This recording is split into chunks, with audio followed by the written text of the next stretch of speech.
সাবেক প্রধানমন্ত্রী ও BNP chairperson Begum Khaleda জিয়ার প্রতি মানুষের ভালোবাসা ও শ্রদ্ধার কমতি নেই। রাজধানী ঢাকার জিয়া উদ্যানে তার সমাধিতে দলীয় নেতাকর্মী থেকে শুরু করে সাধারণ মানুষ, এমনকি ভিন্ন ধর্মাবলম্বী হিন্দু নারীরাও আসছেন তাদের প্রিয় নেত্রীকে শ্রদ্ধা জানাতে। এই আবেগঘন পরিবেশ যেন এক অসাম্প্রদায়িক ভালোবাসার প্রতিচ্ছবি। বিস্তারিত অসীমাল ইমরানের আরও একটি রিপোর্টে। ৩০ ডিসেম্বর ২০২৫ বাংলাদেশের রাজনৈতিক ইতিহাসে এক শোকাবহ দিন। এই দিনেই চিরবিদায় নেন তিনবারের সাবেক প্রধানমন্ত্রী বেগম খালেদা জিয়া। লাখো মানুষের উপস্থিতিতে তার দাফন সম্পন্ন হয় জিয়া উদ্যানে। এরপর থেকেই এই মাজার পরিণত হয়েছে এক আবেগ আর ভালোবাসার মিলন মেলায়। আপসীর নেত্রীর সমাধি ঘিরে মানুষের ঢল যেন থামছেই না। চোখে মুখে শোকের ছাপ, কণ্ঠে প্রিয় নেত্রীর জন্য দোয়া। অনেকেই কান্নায় ভেঙে পড়ছেন। প্রিয় নেত্রীকে হারিয়ে যেন হাহাকার শূন্যতা।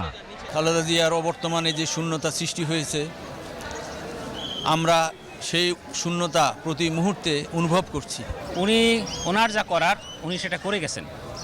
দেশের স্বাধীনতা সার্বভৌমত্বের ক্ষেত্রে যে ভূমিকা রেখেছেন এটা বিরল। ওনার যে আচরণ সবসময় আমাকে মুগ্ধ করছে। নেতাকর্মী, সমর্থক, সাধারণ মানুষ, ছাত্র, শিশু সব শ্রেণীর পেশার মানুষ আসছেন শ্রদ্ধা জানাতে। ধর্মবর্ণ নির্বিশেষে একজন নেত্রীর প্রতি তাদের এই শ্রদ্ধা ও ভালোবাসা সত্যিই বিরল।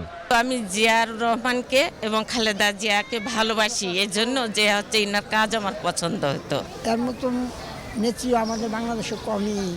সে অনেক ভালো মানুষ ছিল, তারে অনেক ভালো লাগে, তাই তার মাজারটা দেখতে এসেছি। আমারও খুব দেখার ইচ্ছা ছিল, সামনাসামনি তো পারিনি, কিন্তু আমার অনেক কি কামনা করি, ওনার বৃহত্তার শান্তি কামনা করি। মনে দোফার ওই মনে না ফেললে আবার আইছি যে বালা মানুষের লাগে তো কান দেখা করতোই। ভালোবাসি তার কথা, ব্যবহার, তার রাজনীতি সব দিক দিয়ে ভালো লাগে তার। শ্রদ্ধা নিবেদন কেবল একজন রাজনৈতিক নেত্রীর প্রতি নয়, বরং একজন অসাধারণ নারীর প্রতি মানুষের গভীর ভালোবাসার বহিঃপ্রকাশ। এই দৃশ্য প্রমাণ করে ধর্মীয় বিভেদ ভুলে মানুষ কিভাবে একজন নেত্রীকে হৃদয়ে ধারণ করে। অসীমাল ইমরান, ভিডিবি নিউজ, ঢাকা।